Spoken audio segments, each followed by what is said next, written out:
All right. Looks like hopefully we get some people coming in.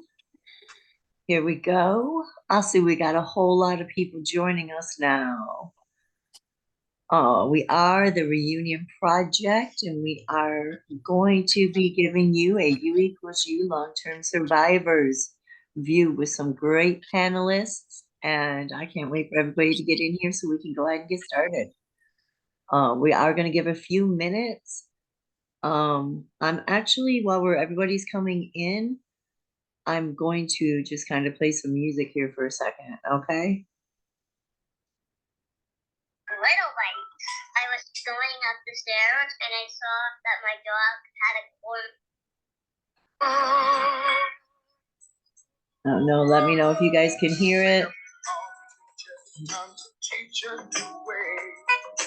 Maybe then they'll listen. Just gonna wait for everybody to get in. They're the ones who's coming up, and the world is in their hands. When you teach the children, teach them the very best you can. World's got so better if we just let it be. Na, na, na, na, na, na.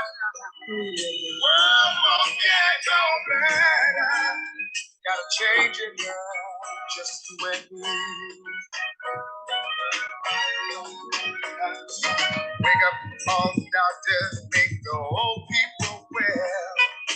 They're the ones who suffer and catch all the hair. They don't have so very long for their judgment day. Want to make them happy before they pass away.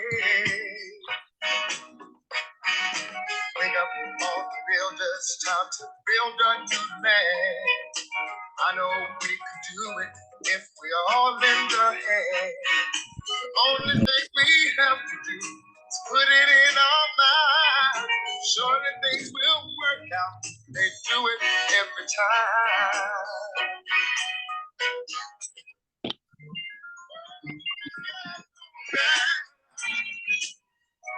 If we just let it be.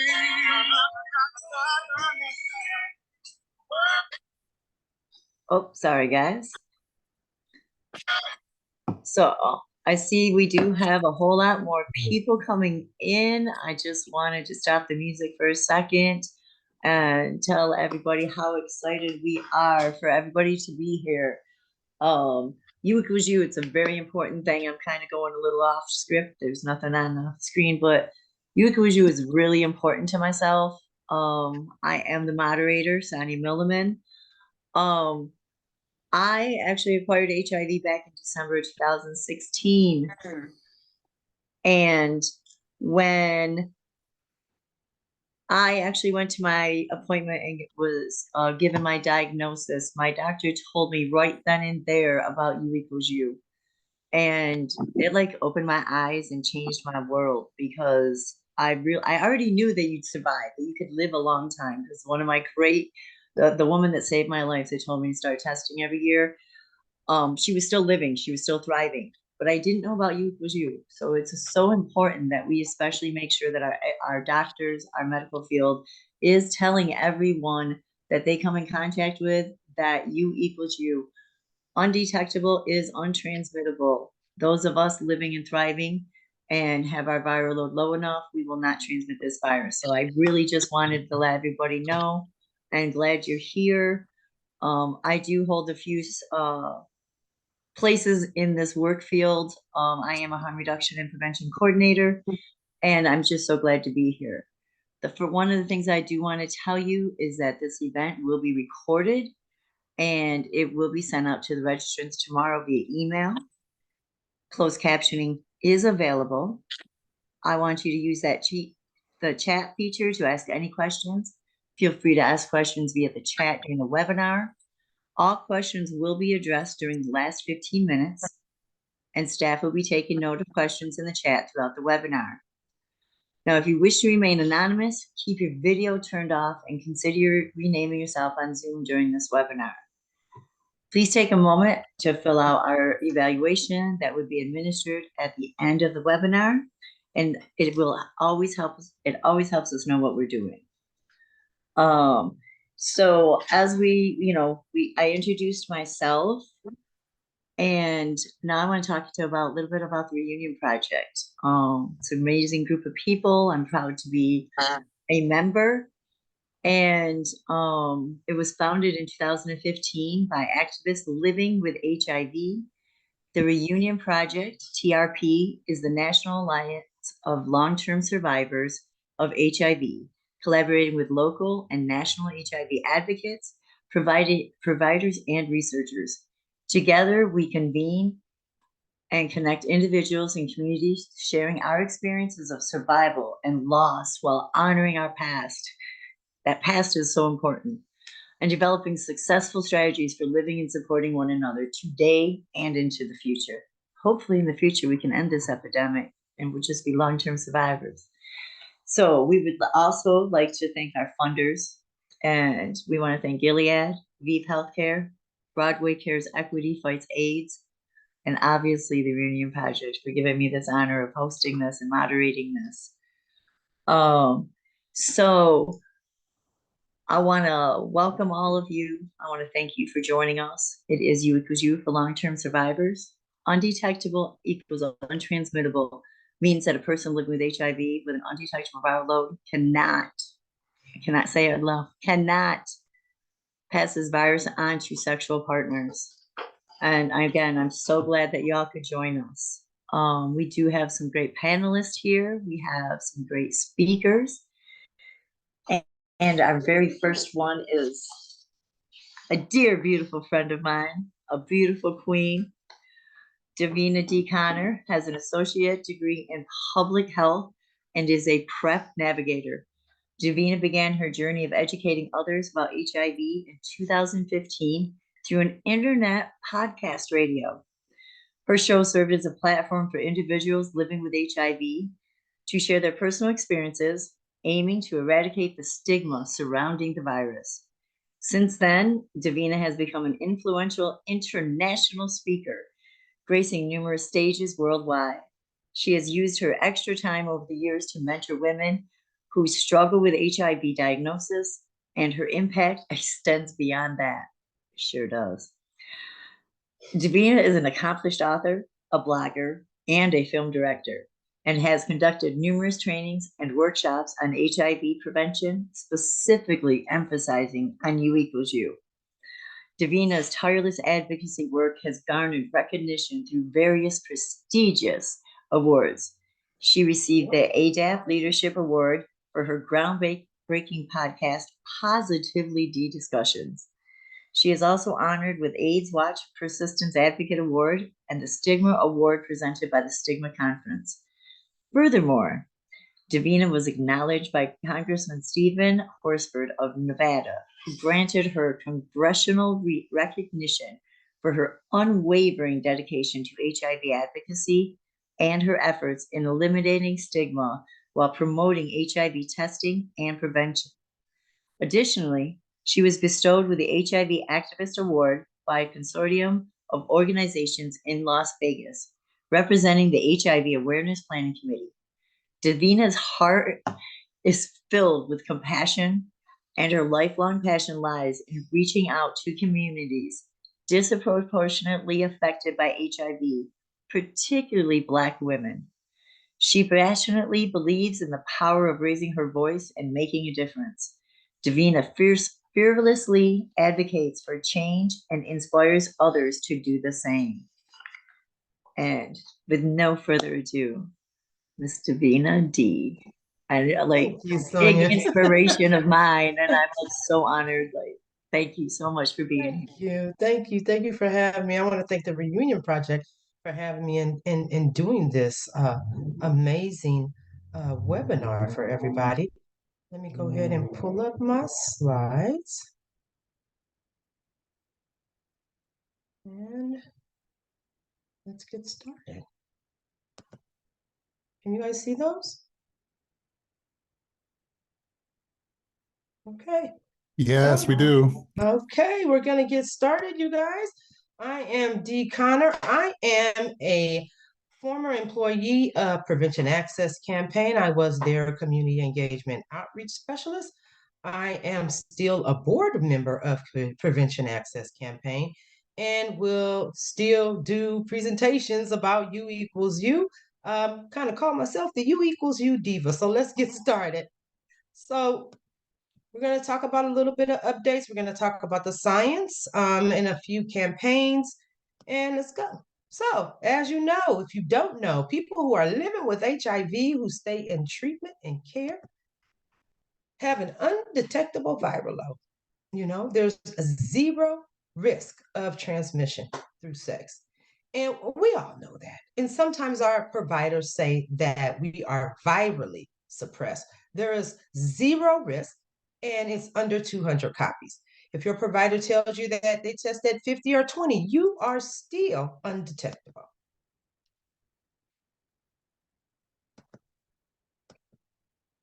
So just a little background, in 2016, Prevention Access Campaign and community-led advocates and activists and health officials and researchers got together and they launched the U equals U message, you know, with these following goals: to build a global science-based consensus on U equals U, to disseminate the widely unknown U equals U science, that advocate for access and care and treatment and diagnosis for people who are living with HIV so we can reach and maintain that undetectable viral load, which is U equals U.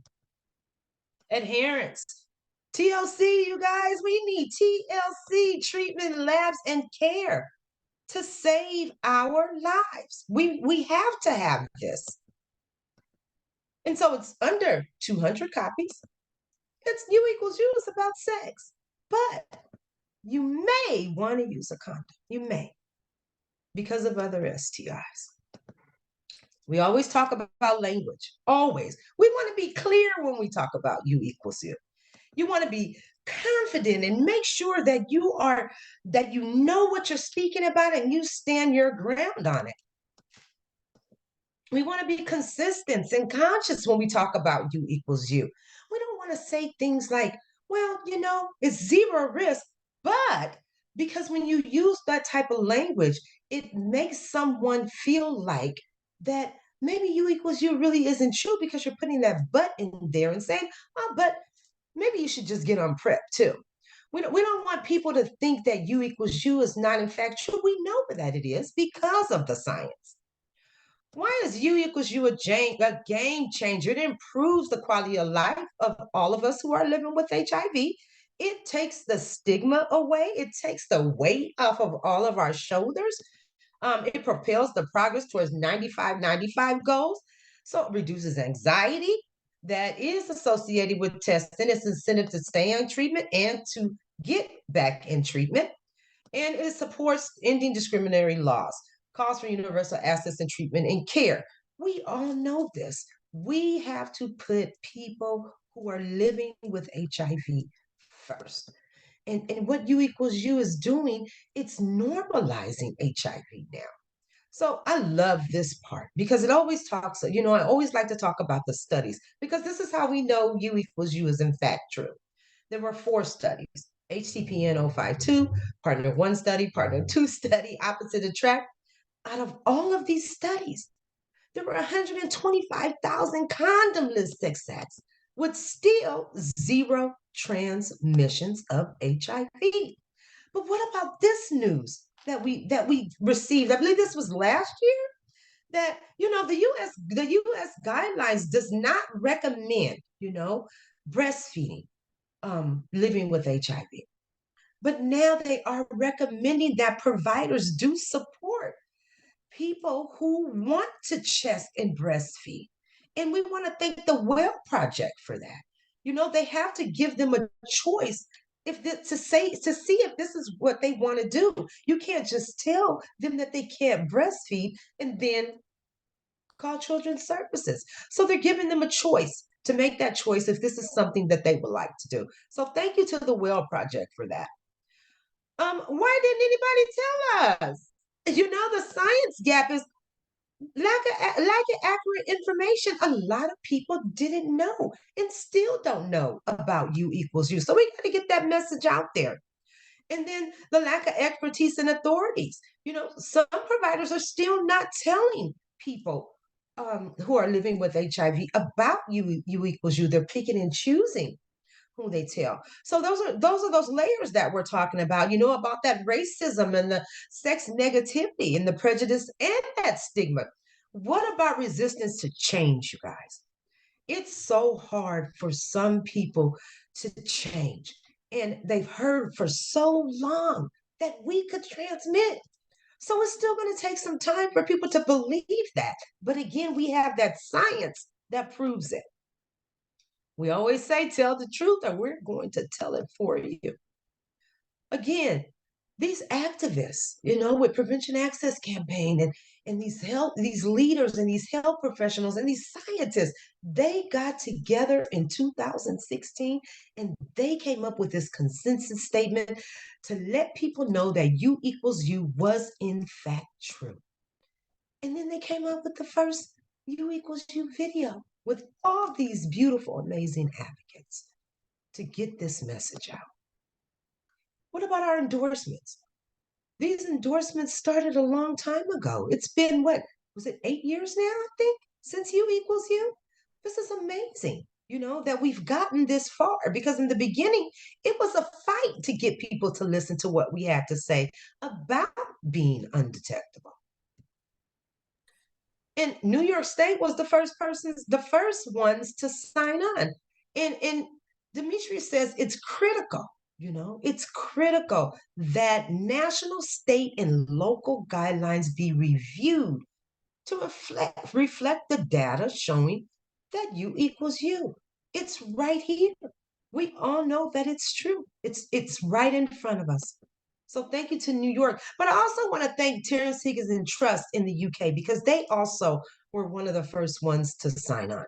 And they've had campaigns all over, on billboards and commercials. So also we thank them as well. In Montreal, at the International Conference on AIDS, the federal government signed on, they got up and they spoke about it. So that is a win for us. But more can be done. I'm going to talk about that in a little bit. And here it is.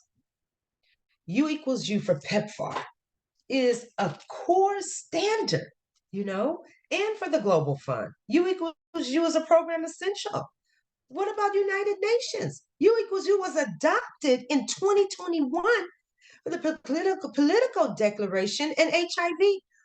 What about UNAIDS? You see, so the reason why I'm saying this is because U equals U is a core standard for PEPFAR and program essential for Global Fund.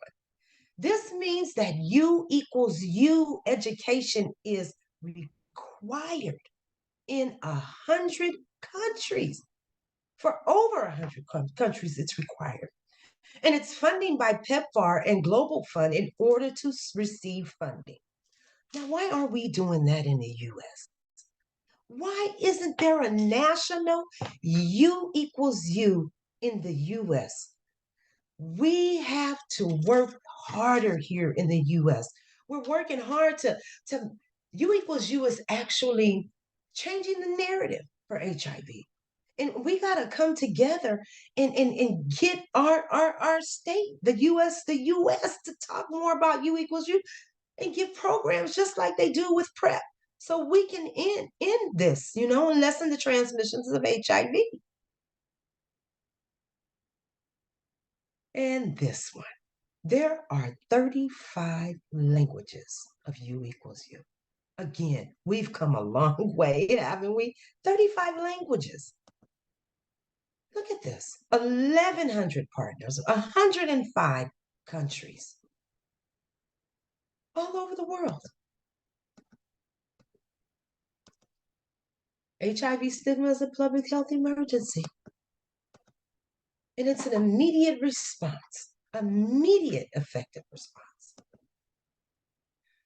I want to talk a little bit about the study here. There was 25 countries that were involved in this study. And they learned that when healthcare providers talk to their patients about U equals U, look at the overall health, it's better. The mental health is so much better. Their sexual health is so much better. Their viral suppression, when people hear about it, they're going to stay on their medication and they're going to continue to take their meds because who doesn't want to feel free again? And now people are comfortable sharing their HIV status. Just a few we'll talk about. U equals U around the world. I'm only going to talk about a little bit because there's a lot of campaigns. We have them in Zambia, Kenya, Vietnam. We got them in Japan. New York has great campaigns. Florida has great campaigns. Canada, they had parades there. And look at Uganda. Uganda is one of the hardest places to talk about U equals U. And they're doing more than we are here in the US. Here in Las Vegas, the beautiful state of Las Vegas where I live, we have an awesome campaign. They're on billboards and they're on bus stops. They're all through Las Vegas. We all can work harder together to get this U equals U bigger, to have it bigger in the US. There's also a U equals U university getting ready to start. You guys are going to hear a lot more about that as well. This is our time, you guys. This is our time. U equals U, the win-win agenda. Reducing mortality. This is what it's doing. It's improving our health. It's decreasing transmission. U equals U is a prevention measure for people who are living with HIV. It's helping us mentally, it's helping with that testing and that treatment uptake. It's lowering the death rate.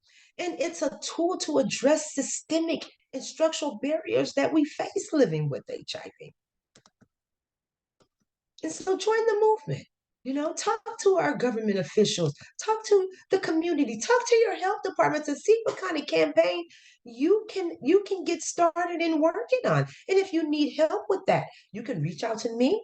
You can reach out to Prevention Access Campaign or someone who has done this work on U equals U and find out how you can get this started in your state. Speak clearly and repeatedly about U equals U, reaching the key populations. Advocate to remove those barriers like we've been doing since 2016. And to end HIV, the people living with HIV must leave. We have to work and keep on working, you guys, to normalize HIV. And I want to thank Bruce Richmond for allowing me to use his slides. And you guys, look out for more things that are going to be happening with U equals U. And I'm going to hand it over to Sonia. She's going to talk to our amazing panel. Thank you. Hey, everybody. So the one thing I want everybody thinking about right now is how has U equals U affected your life?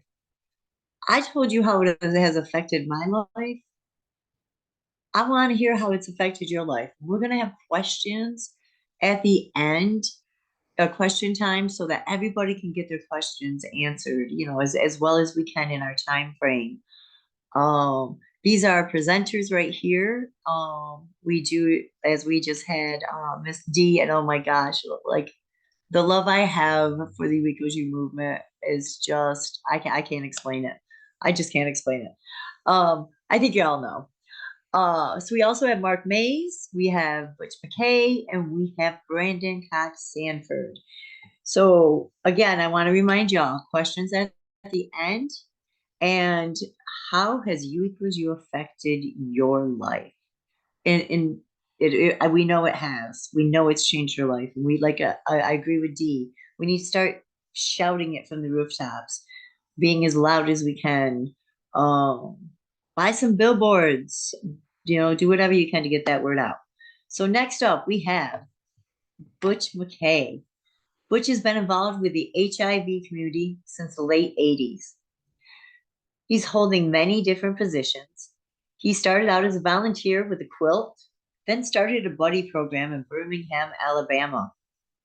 At that time, Dr. Michael Sag had took him under his wing as a volunteer host for the 1917 clinic, where he developed an interest in research.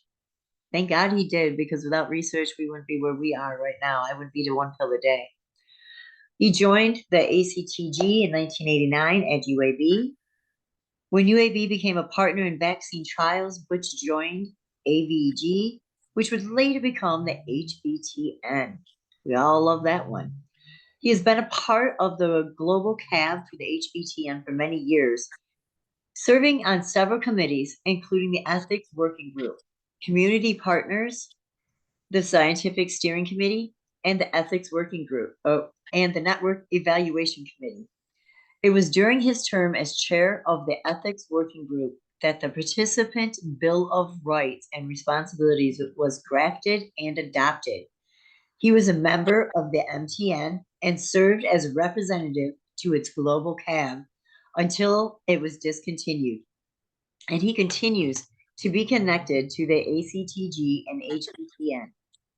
In 1992, Butch moved to Florida to become a Ryan White case manager for an agency he helped to start in Panama City. He also served as director of prevention for that organization. And then in 1996, he became the executive director of OASIS, a position he held for 23 years before retiring.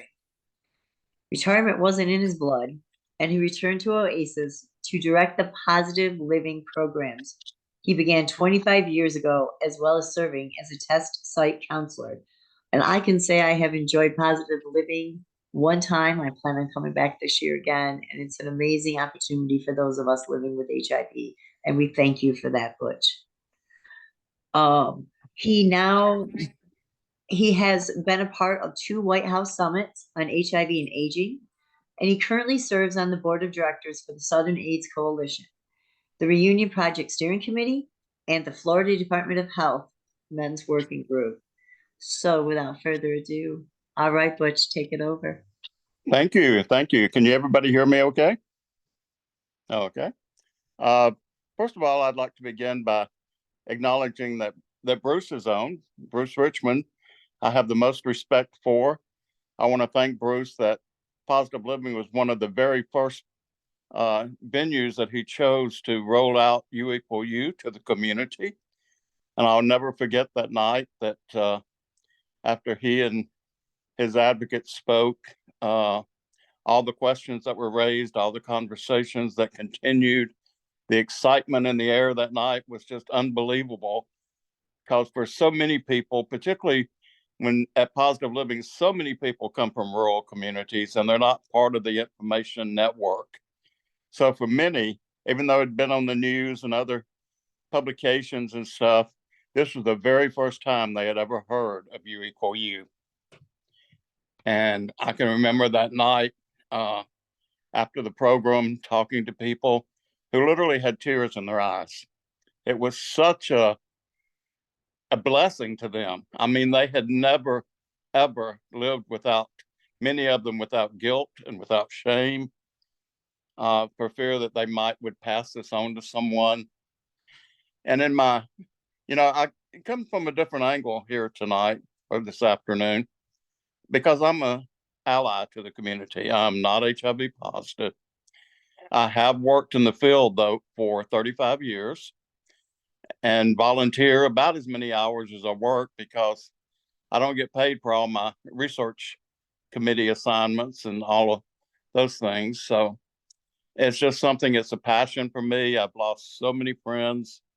I got involved originally because a friend of mine, my best friend, my soulmate in life, died in 89, but in 88, before he died, he made me promise to get involved and make a difference. And I'm 75 today, and I'm still honoring that that promise every day. I go into the office and I do a lot of testing and counseling now. And that's something that's really changed my life and the messaging. When I first started out back in the late 80s doing testing and counseling, my job back then was more of a hospice worker. I literally taught people how to die with dignity. And then now I teach people to plan their future. So it's been a big change. And U equal U played a big part in people's mental health. Mental health is something we often don't address a lot in HIV, or certainly not at the level we should. And a lot of that mental health for people living with HIV and AIDS, particularly back in the 80s and early 90s before the cocktails came out, there was a lot of guilt. And it was self-imposed, and it was also community imposed. As a gay man, one of the things that I was very much aware of, and I started this retreat called Man Reach, and for both positive and negative men. And the whole premise behind that was based on a heart circle, but it was to bring those two communities together to the same table and sort of help to conquer the viral divide. I had Mark King come and do a presentation on that. And in our community, it's really gone a long ways in bridging the community gap.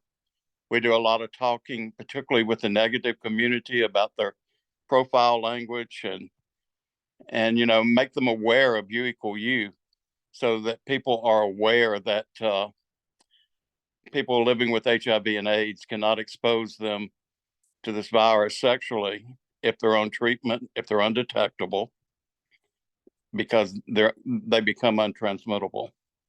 And that's been a game changer for many, many people. Before this episode, I've been talking to a lot of long-term survivors about how it actually changed their lives. And several of them mentioned the mental health aspect. I can't tell you the number of times when I would test somebody and have to give them a positive test results. The first words out of their mouth, "Oh my God, I'll never have sex again." Well, my agency is very sex positive, and so am I, or I wouldn't work there. You know, but it was hard to argue with them in the early days. But now I can counteract those arguments. And, you know, sex is a very important component of our mental health life and our physical health as well. It serves a purpose. Growing up a person of faith, I always said it was God's greatest gift to us, that we should respect it and enjoy it. And now with U equal U, people who thought they could never enjoy that again, now it's becoming a part of their overall healthy lives. And I think that's important. And I think it's not something we should try and put any shame on. We should rejoice that we're at that point in time. And so it's been really a godsend, not only for people living with HIV, but for their friends and for their allies. You know, the fear has sort of evaporated to a degree. When at one time, you know, we used to, as negative men, we had to think twice about who we were dating, or we thought we had to think twice because we were basically uneducated and fearful. And that's human nature. But because of the messages that we're hearing now, because of U equal U, we don't have to feel that way anymore. We can accept people as equals, as life partners. I have so many friends that are, you know, coupled now, one being positive, one being negative. And it's a beautiful thing. And I'm just so proud to have lived long enough to see that happen, because it certainly is a whole different landscape than what it was back in the late 80s when I got involved in this. And so my hats are off to Bruce and his team for all the work that they have done in getting this message out. Some of the other things in my conversations, though, with the community of long-term survivors, and they were very adamant that I say something about reminding people that condoms still have a use to protect from other sexually transmitted diseases. A lot of people hear what they want to hear, and they think, well, particularly negative men will say, I'm on PrEP, so I don't have to ever worry about anything. And I know in North Florida, we lead the state of Florida in the number of syphilis cases right now. And so it's something we still have to make people aware of. You know, if you want to protect yourself sexually from everything, you know, condoms do play a part of that. I'm not criticizing you if you don't. It's a personal decision and you have every right to make it. But it's my job to let you know that there are consequences sometimes. But as far as HIV, you're protected. And if your partner is undetectable, and that's so important to so many people. And the other thing I will mention that we also explain to the people coming into our office is about criminology, the criminal aspect of HIV and the outdated laws that haven't followed the science. And unfortunately, I live in the state that has the most convictions of any state.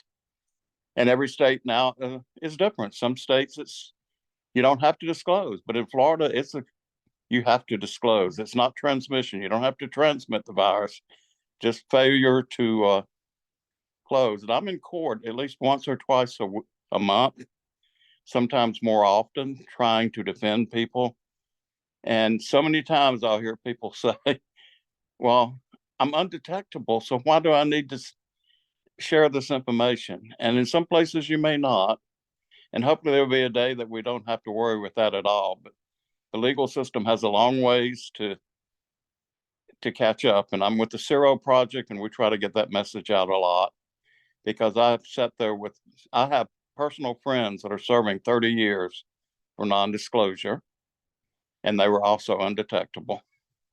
It's a crime. It's a shame. That's the crime, not the non-disclosure. But I'm just excited to be a part of this event today. I want to thank the Reunion Project for including allies in this. You know, you'll never hear me say I know what it's like to live with HIV, because I don't. But I do know that I have held the hands of many, many people that did. And I've sat at the bedside when they took their last breath more times than I would ever want to talk about, and have done more eulogies than anyone should ever do in a lifetime. But things are on the upswing. We are excited about today's landscape and what we have to offer people. So continue the good work, and I'll stop there. All right. Thank you so much, Bush, for everything that you do for us. You know, we can't do this without the allies. And I'm going to speak for all of us at this moment. We thank you, and we love you, and we definitely appreciate you. Thank you. You're very welcome. Again, remember, questions are at the end. We're going to take a question answer segment. We do appreciate everything you want to know, all the questions that you have. We really want to try to get them answered for you. And again, remember, how has U equals U affected your life? We all have been talking about it. It's so important. And I'm going to reiterate also what Butch just said. You know, remember, check your laws in the state that you're in. Make sure you know the criminalization laws that are in effect in your area, okay? So on we go to Marco Mays. So Mr. Marco Mays is an advocate, a humanitarian, an empowerment speaker, author, and model. The founder and CEO of Live Like an Icon. And look at him. He's looking like an icon. Anyways, a consulting company specializing in personal development and events management, and founder of the Black Cave, an all-Black community group dedicated to better the Black same-gender loving male. We gotta love ourselves some same-gender loving men. He is a captivating force of both confidence and compassion, seamlessly transitioning from the glamorous world of the fashion entertainment industry to become a fervent advocate for HIV awareness and prevention. With striking looks and a feverish sense of fashion that demands the attention of any room he enters, Marco now uses his platform to shine a spotlight on a cause close to his heart. As a tireless advocate, Marco works tirelessly to destigmatize HIV, educate communities, and promote safe practices. His captivating presence extends beyond the fashion entertainment industry, using his influence to champion important causes. With every runway walked and every speech delivered, Mark is a true testament to the power of confidence, both inside and out. As a force for positive change in the world, board committee member on Until There's a Cure, the Reunion Project, Rock for Aging Plus, Communication Committee, Serenity House, Colors River Region, Alabama Consumers Advisory Board, Low Income Housing Coalition in Alabama, HPTN 096 Community Advisory Group. Mark currently now resides in Montgomery, Alabama, and is the Director of Programs for Montgomery Pride United. He holds a Bachelor of Arts in Communication with a concentration in Public Relations from Auburn University in Montgomery. And I just met his acquaintance today, and I'm so glad I did. And I'm going to leave it to Marco to give you all he has. Oh. Oh, wow. Oh, well, thank you, Sonia. We were joking earlier a little bit. She took my hair. We were the hair and makeup earlier. Good evening, everyone. Again, my name is Marco Mays. I've been positive since 1996, and I was diagnosed while in the Navy. Ironically, during the time frame of do not ask, do not tell. I went through this period, much like Butch was talking about. I was one of those same individuals of feeling dirty, unwanted, feeling like I would never, ever have sex again with anybody, or would they want to have sex with me. That changed in coming years, and it changed because of people who helped me believe I was first before HIV. And that is extremely important, much like Dee has spoke about, and we all are going to reiterate this continually. We are more than HIV.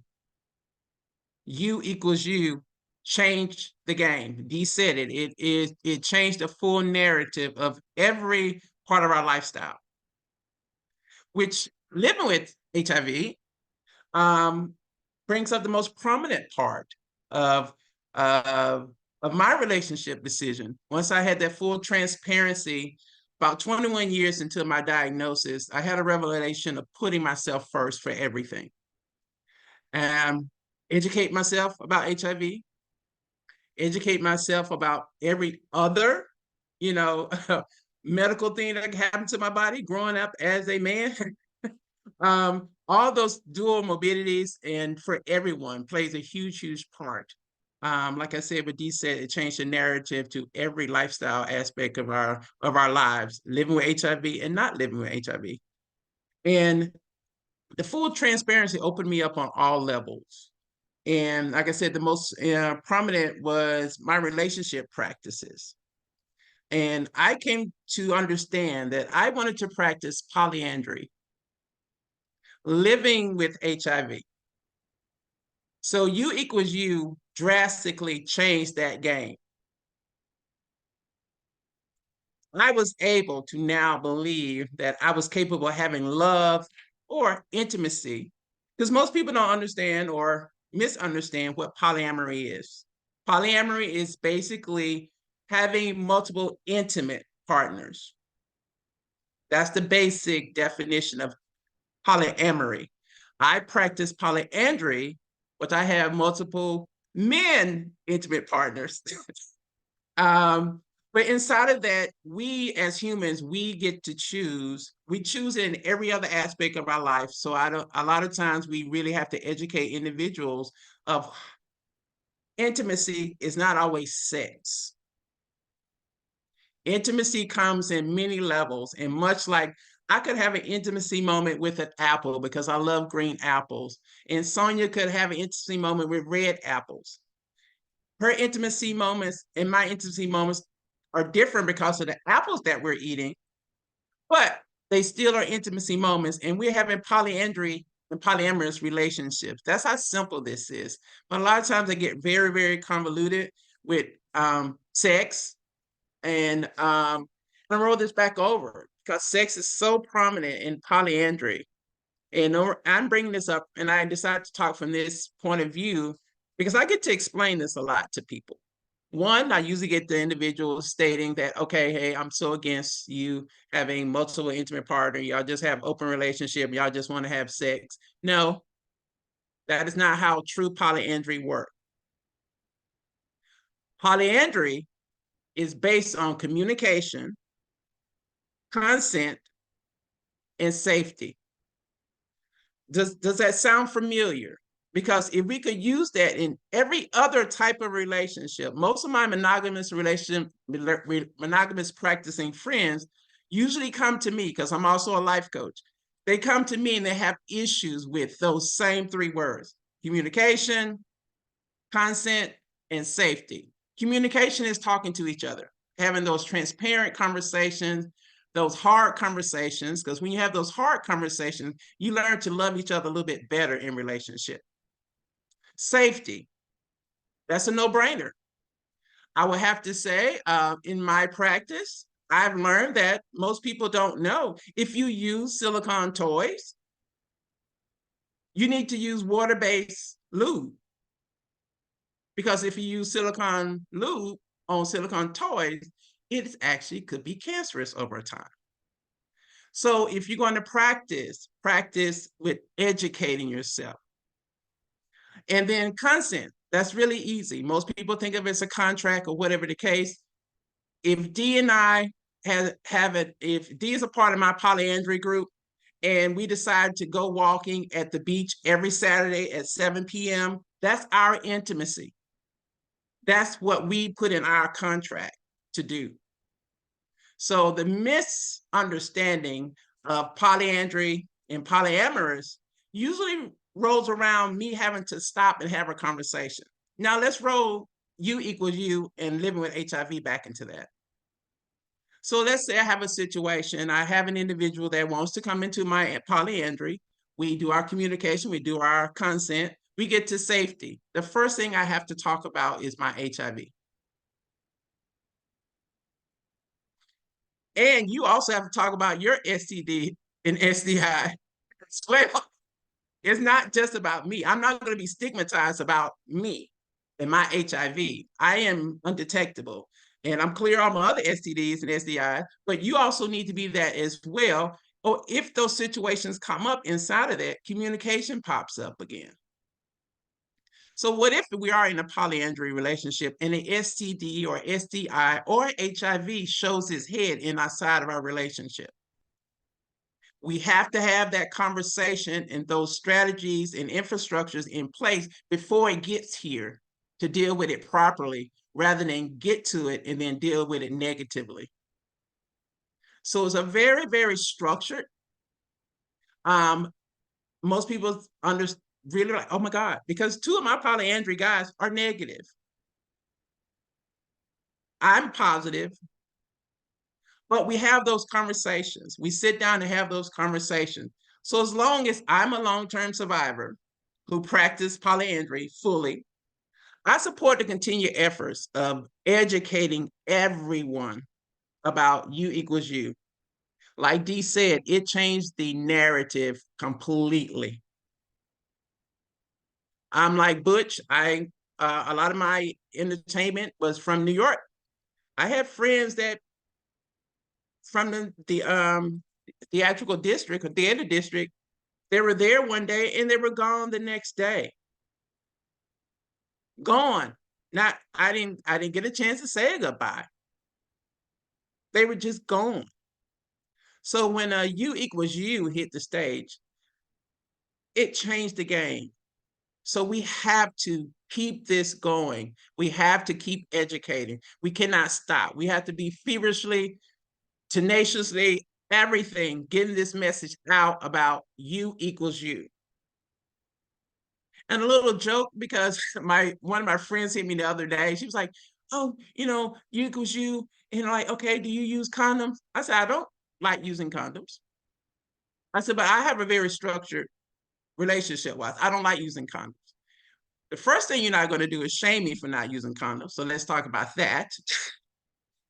I'm very much aware of that. But you're talking about STD, STIs. That's what she was talking about. I said, okay, for me, we talk about it. Do you talk about it? You don't talk about it. You're coming and telling me about it. But the really, really funny part of that is like, hey, I can't have kids, but you keep having badass kids, but I'm undetectable, but you still having badass kids. Is condom really working for her? You know, tell me, help me out with that. So, but in closing, you know, like I said, the big thing, like Dee said, it has changed the narrative completely on so many levels of life.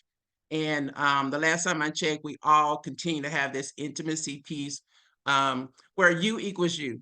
Untransmittable is undetectable. But let's just keep it simple. Let's stick with the two letters that we see. You equals you. You are important. So that means everything about you becomes important. Everything that before you, after you is important. If we don't hit that in our mindset to get this out to people, we're shooting ourselves in the foot. So again, thank you, Reunion Project, for this opportunity. I can talk for days, so I'm gonna go ahead and shut up. But I would say thank you, thank you, thank you. And Sonia, I need my hair back for the end of the night, girl. So I love it. I love it. And thank you for all that you do. You bring so much excitement to this, and please keep on spreading this word, because like it's gonna take all of us to be loud and just out there, like, and saying what we can to make sure everybody knows about you equals you. And we also want to remember, I mean, you equals you is really important, but we do got to remember those that cannot reach undetectable viral load. They're just as important. They're doing what they can to keep themselves healthy and to keep themselves from transmitting the virus also. I just want to make sure that we, you know, give a shout out to those that, you know, may have a problem getting there. We love you, and we know that, you know, we're working on it too. All right, last we have Brandon Sanford King in the house. So Andy Feds was born HIV positive in 1992 from his HIV positive mother, Lynette, who later died at the age of 26 in 1998 due to AIDS-related complications. 20 years later, Andy created the Keeping It Positive movement, in which he uses his stand-up comedy and social media platforms to entertain, empower, and educate people about HIV and AIDS worldwide. His goal is to prevent his mother's death from happening again to anyone else by creating awareness, prevention, and the idea that talking about sexual health is not as taboo as society would want us to think. Oh, I so agree with you there. Andy Feds has collaborated with HIV/AIDS organizations around the world, even partnering with the Keep a Child Alive, an HIV/AIDS nonprofit organization co-founded by Alicia Keys. All right, let's hear it from Andy Feds, and let us have it. We need a little bit of laughter in our lives. For sure. Well, I thank y'all for having me. Sorry for me popping in late. I'm a teacher, and I'm about to take off this and put on my FTK shirt on because, you know, or whatever R. Kelly said, but in a different context. But a little bit about me. It's that I was, as Sonia said, I was born HIV positive. So I got it from my mom, who in turn, she got it from she got it from a boyfriend that never told her that he was positive. And so, you know, this was back in the early 90s, late 80s. When she found out that she was living with HIV, it was just, no, I'm not. You know, it was so much of a denial, because you have to remember back then, too, people were, you know, passing away from this thing in large droves. And so when she passed away, sorry, I got students coming in. When she passed away, it was I make it fast. It was a thing of, no, I don't have this thing. So she wanted to make sure that, yeah, I got something. I can't talk right now. Sorry. It's on our way. Okay. You know what we should do, right? I got something going on. You got to tell me later. Sorry. This is what happened. So, but yeah, turned it into a thing of denial. She didn't want to believe the fact that she was living with HIV. And so she never took her, I know, the life of a teacher. She never wanted to take her medicine, which inevitably led to me living with HIV. And so it was the idea of, as I tell people, I didn't tell people about my status unless like they were very, very close family members, or my rule was, if I don't see myself running into a burning building to go save you, you didn't even know my status back then. Because, you know, growing up as a kid living with HIV, especially, you know, when this was a thing that was in the news, it was, you didn't want to hear, you know, the bullies, the comments, things like that. So I had to make sure that, you know, I told the right people. As I grew, so it's funny because this is how I know God got a sense of humor. My last name is Cox, and I'm the only one besides my mom with HIV in my family, full of Cox and Johnsons. So it just writes itself, right? So I knew for a fact that like I had to be careful with, you know, who I tell about my HIV to. So I had to learn how to love myself when it came to growing up as a kid born HIV positive. I had to learn how to tell myself, hey, you know, it's okay to date, because for a long time I didn't believe that, you know, any woman would appreciate me or love me correctly because of my HIV status. And so I didn't date for the longest time until I met my ex-wife. And so she, you know, when we got together, I said, hey, I want to tell you about my status, you know, told her about my mom's story, told her about me. And she just said, okay. And to me, that was mind blowing because I'm like, what? This is an actual adult relationship that you accept me for my status? And so I say all that in saying that, like, I always teach people through my stand-up comedy, through my social media, that in order to be loved with HIV, you have to love yourself. You have to tell yourself every day that I deserve respect, I deserve love, I deserve happiness, I deserve to be treated correctly. Because people love to, when they find out that you're living with HIV, love to try to undermine you, love to try to make you feel less than. And it's like, we all have something that we're going through, right? So my personal issue does not equate to being under your personal issue. And so, yeah, U equals U too for me. I've learned about this maybe about 10 years ago. Was something important to me because around 10 years ago was when I first got with my ex-wife. And so learned that, you know, me being undetectable means that I'm protecting her as well. I remember I used to have this, my grandmother used to have this thing where if I did well in school, she would say, you don't have to take your medicine as a treat. It was a treat. She knew no better. She just thought that was a good thing for me. I'm like, cool. I ain't got to take no crush pills. Sounds great to me as a teenager. And so when I got with my ex-wife, I told her, oh, you know what, today I did well for myself. I'm not going to take my medicine. She said, excuse me? She's like, what do you mean you're not going to take your medicine? And so she told me that, you know, in this relationship, she gave me the ultimatum. Hey, we got to protect you and me. So you're going to have to take these medicines, not just to make sure that you're okay, but you got to make sure that I'm okay too. And respectfully, you know, I had to do the same thing. And it also is kind of empowering in a way, because now I tell people that, yes, I'm living with HIV, but I'm undetectable. That means that I'm in a relationship right now, but that means that I didn't give my ex-wife HIV. That means that my current girlfriend is not getting HIV from me whatsoever. It means that if we decide to have children, they won't get HIV. So it's powering, because those same people that would be like, well, that's why you got HIV. It's like, well, so, hey, I got a quick gig going on. See, that's my boss. Everybody just walks in and wants me right now. So it's like, yeah, so, and so in 2024, I tell people that if you're living with HIV, you say you have HIV.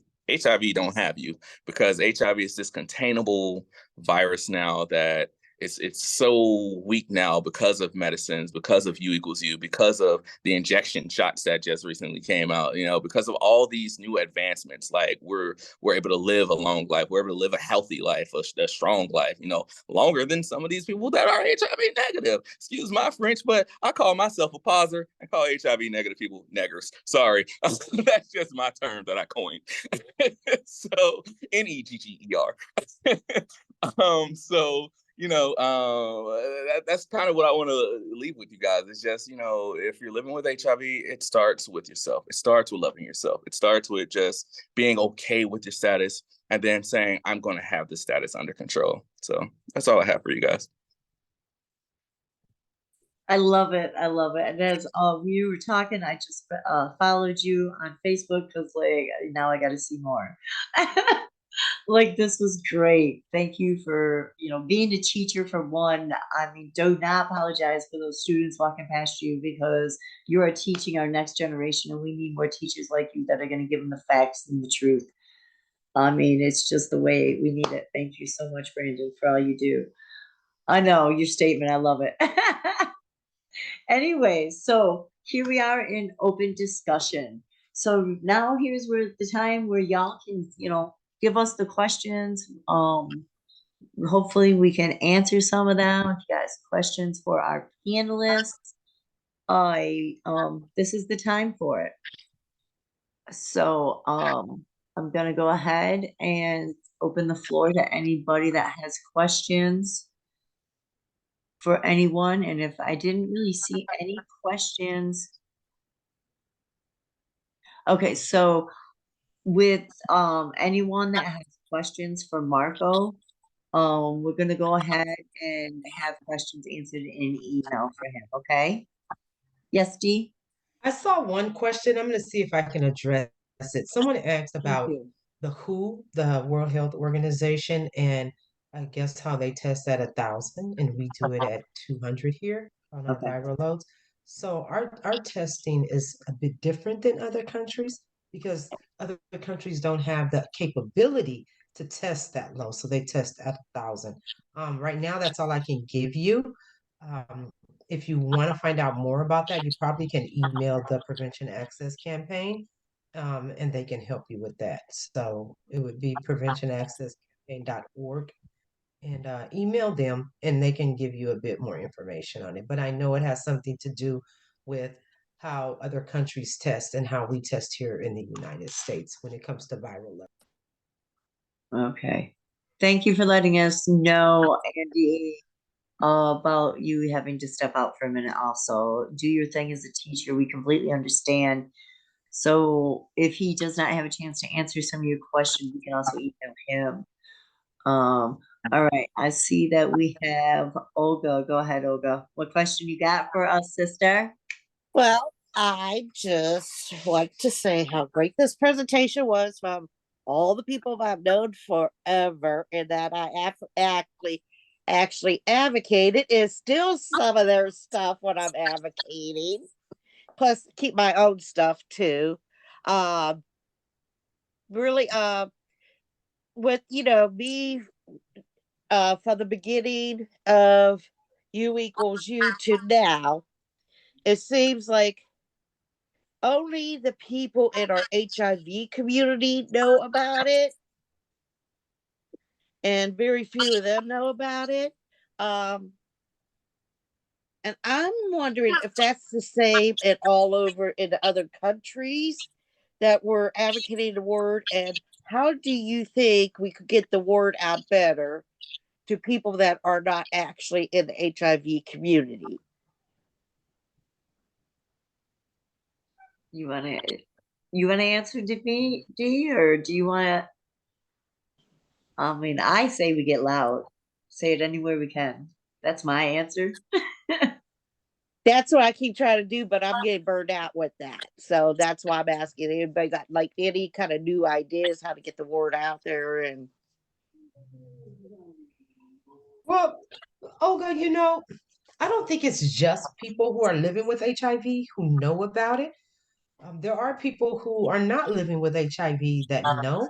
It might be a small group of people, but they do know. And I always tell people, wear a t-shirt that says you equals you. And maybe on the t-shirt it can say people living with HIV can no longer transmit.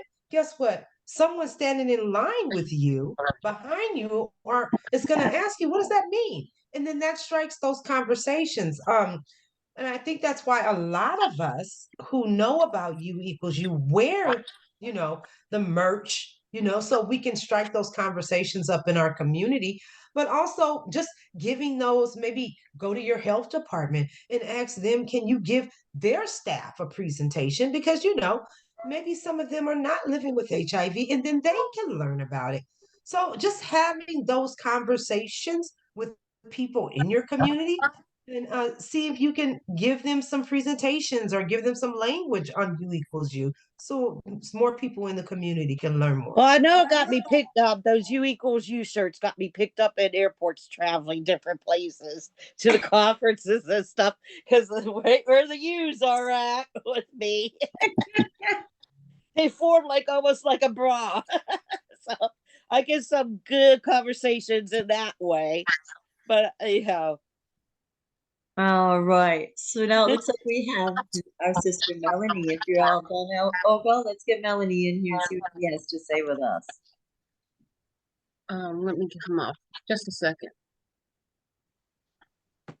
Okay, I kind of have an opinion similar to Olga about people who are outside of the community really don't understand. I'm not saying they don't know, they don't really understand the U equals U and not being able to transmit. But I have a concern about providers who do not take the time to tell their partners, and I'm talking about, I don't like the word patient. So I'm not a patient, I am a partner with my providers. And they, at where I get my treatment and my labs, it's under 20 copies is considered undetectable. And I tell them the science says under 200, and then I just saw now between 200 and 1,000, but they browbeat their partners for not being less than 20 copies. And that is very damaging. And that's a lot of providers that do that. And it's not just providers, case managers, people who have access to their electronic medical records. They'll tell them, are you not taking your medications? And this U equals U being undetectable, having a viral blip or viremia or more than 20 copies does not mean someone is not taking their medication. And so we have to be careful in that. And then I used to believe, like you were saying, Davina, that U equals U was a game changer, that it is a stigma buster. That was until I got involved in HIV criminalization and then began testifying at hearings and trying to educate legislators. And they do not believe in the science. They don't even use the word HIV. They use AIDS. And I'm surprised I'm not behind bars because I was ready to jump across that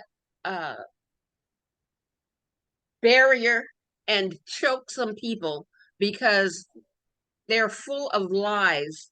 And it's just something else being in that arena.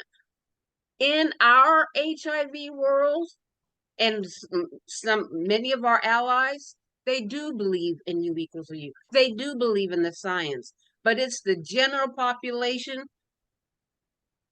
We're still at ground zero with them. So I just wanted you to know, and you guys did a great job. Butch, I love you. Davina, I love you. Brandon, Andy Feds, I love you. And he's on our, I don't know his name. Marco. You all did a good job. And we need that team to go in with us at AIDS Watch to talk to those. What state are you in? What state are you in, Melanie? I'm in Maryland.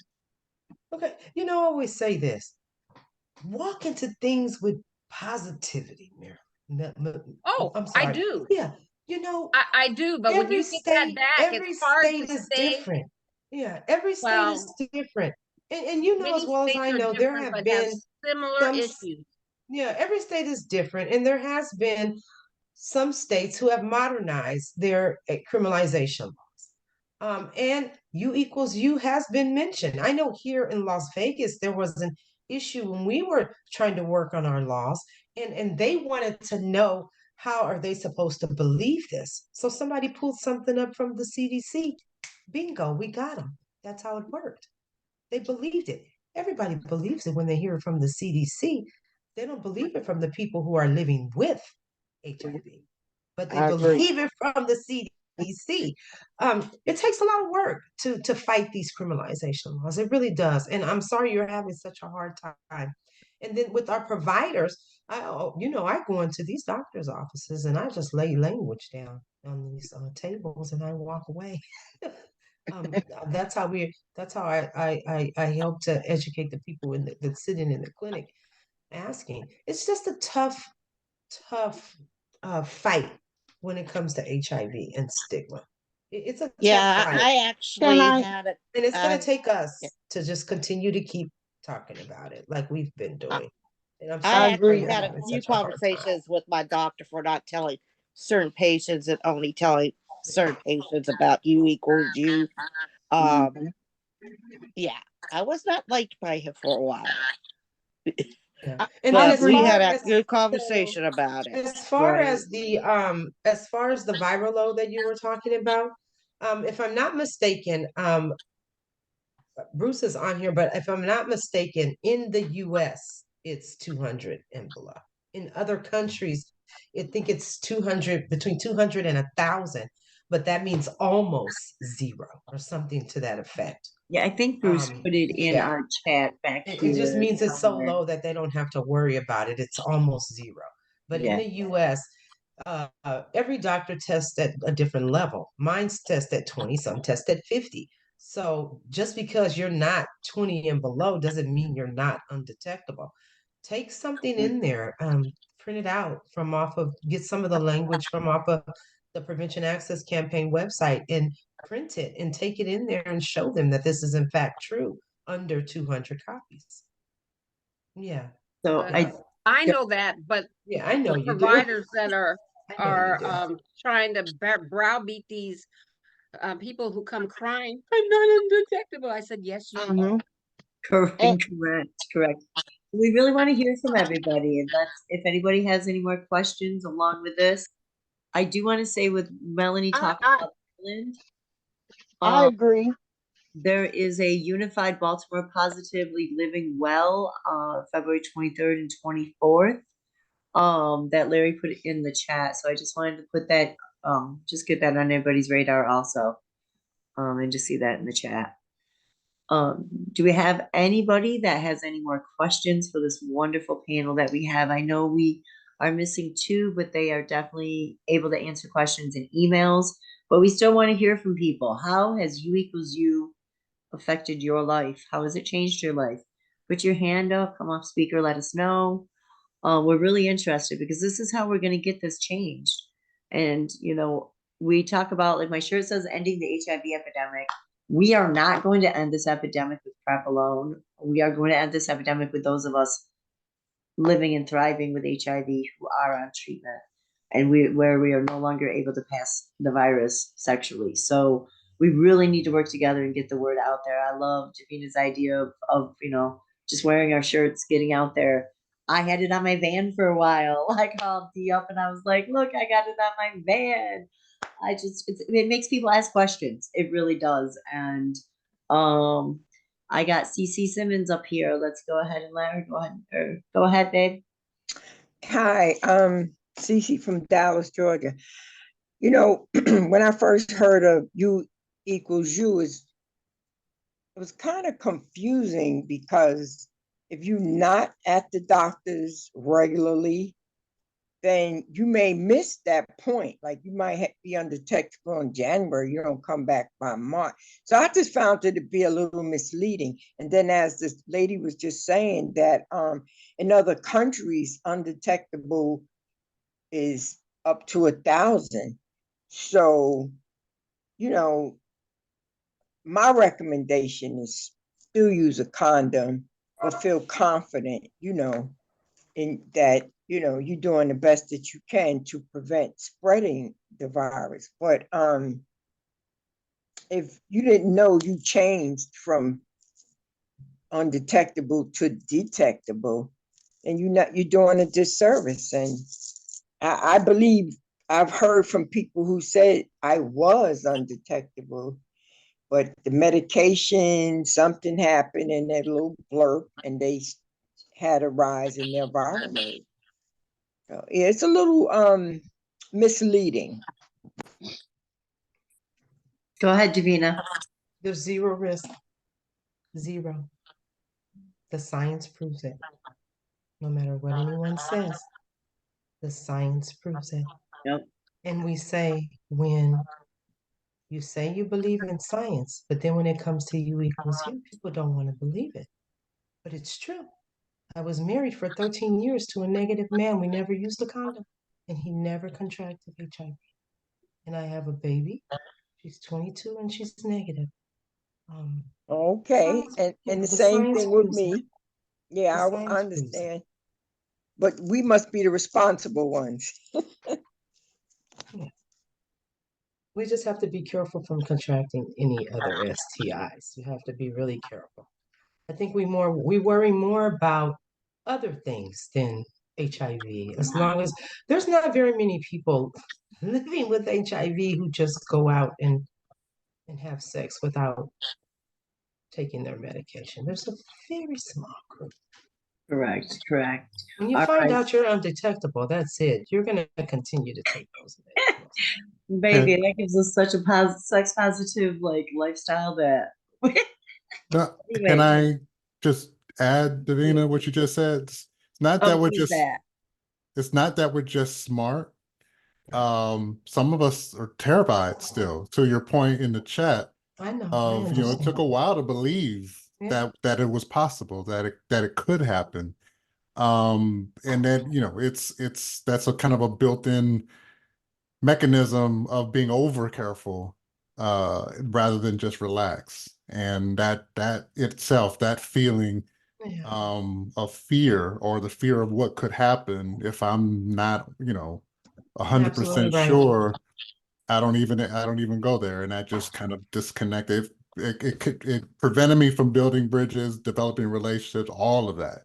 Once I developed that trust in myself, as all of our panelists have said, love ourselves, identify ourselves, respect ourselves, all of that seemed to happen at the same time. And it allowed me to use that trust in what undetectable actually means. Yeah, So thank you, to all the You're panelists. absolutely right. Yeah, thank you. Thank you. I would just like to say, back to the comment about trust the science. I've had the privilege, and I do consider it a privilege, of serving on all these research networks. And so I personally sat at the table with all the scientists that came up with the concept that signed off on the U equal U. And I can remember sitting in those meetings and the jubilation among doctors. Sometimes we forget that doctors are human, because on the flip side of that, I've been there when we've had clinical trials that we never say fail, because we always learn something from them. But I've been there when we didn't get the expected results. And I can tell you the room was like a funeral. So when the whole U equal U, and also the same with PrEP, when these men of science sat there at tables with tears in their eyes, it was so impressive. I have so much respect and trust in the scientific community, and never doubt them. They are dedicated their life to that. It's not about money. They have a passion just like we do. And so just know that you can trust the science. And I want to thank our last speaker for bringing up the whole subject of love yourself, because in my work and all my conversations with my friends living with HIV, you equal you for most of them was the first time they really understood loving themselves. It changed them from within, not from without. For the first time, they didn't have shame, they didn't have guilt. They could be on equal footing with anybody at any time, and they learned to love themselves first. And that was so important. Mhm. All right, so we are getting close to time, so I'm gonna go ahead and take one more question, at least one more question, before I get yelled at by Miss Heather to shut it completely down. Go ahead, Bertha. What question you got for the panel here? Okay, well, I'm an elite controller, and I just found out about U equals U, and I'm in the research program at NIH. Right before COVID came in, I was going up there, but they never mentioned it. And like Melody was just saying, if you don't confront your provider or your case manager about, what's going on with your body or what transmitting and, being undetectable, just knowing the meanings. Because a lot of us don't understand the language unless we give it to them in layman terms. Some people go to their providers and whatever they say, okay. But far as being protective, a lot of people don't understand about the safety of it. And like I said, by me being in elite control and going up to and with the research, and this supposed to be the number one CDC. I mean, disease control, with all of the diseases. They do so much research and they never brought that to me.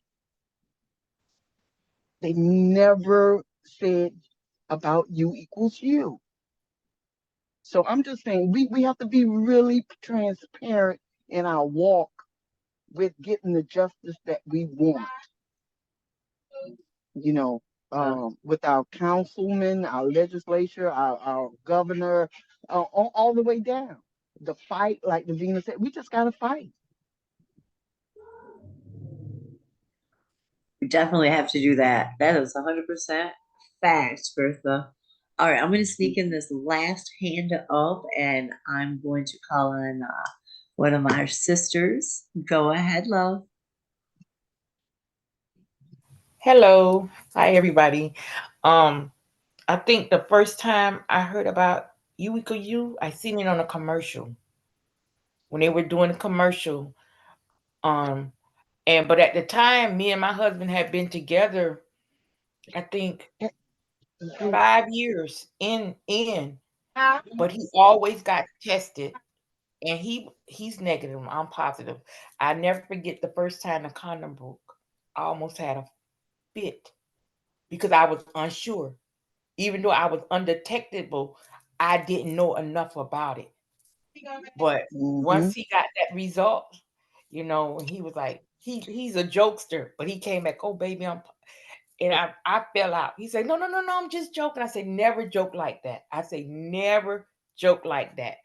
From then on, I started doing a lot of research. I've been, going to research, and I bring up a lot of things now to my doctor that, some of them dropped the ball on a lot of things. Like up here where I'm at now, it is not talked about. HIV is not talked about in Deltona. I have to go to Orlando to my provider for my HIV care. They don't have doctors here in Deltona. Or I have to go to Daytona to Can. And I'm trying to change that, because like you said, it's not enough known. And it's like, it's no outreach or nothing.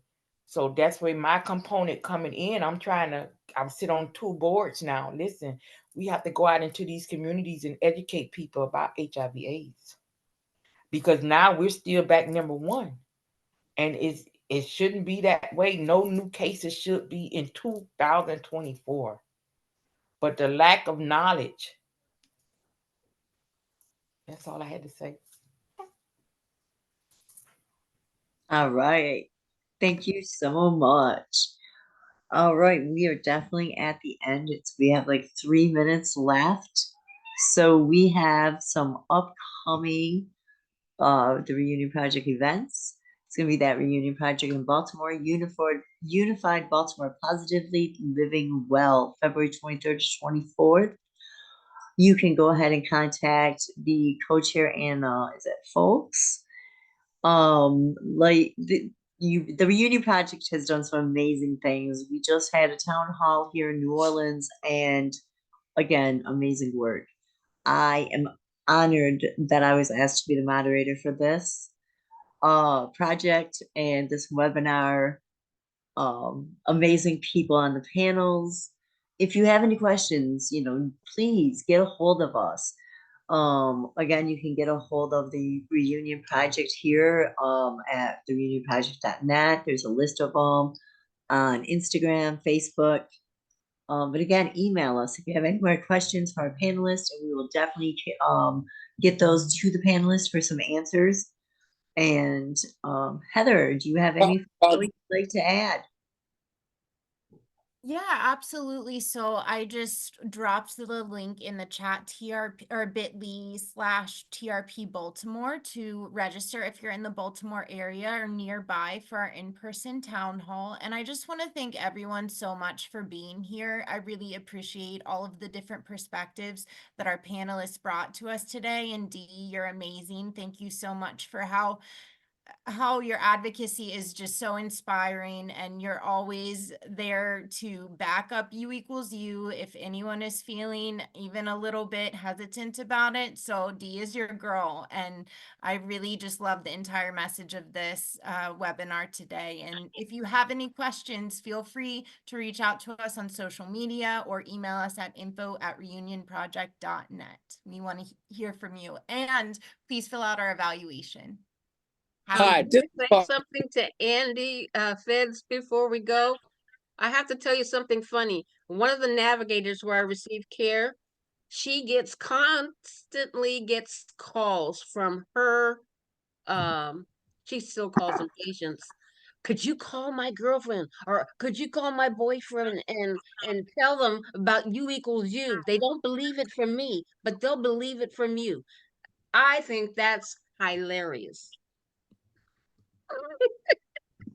No, absolutely. It's here from Baltimore, one of the coaches. So I just was enjoying the conversation. Just wanted to acknowledge that. And we do look forward having people to come and sign up as soon as possible. Thank you.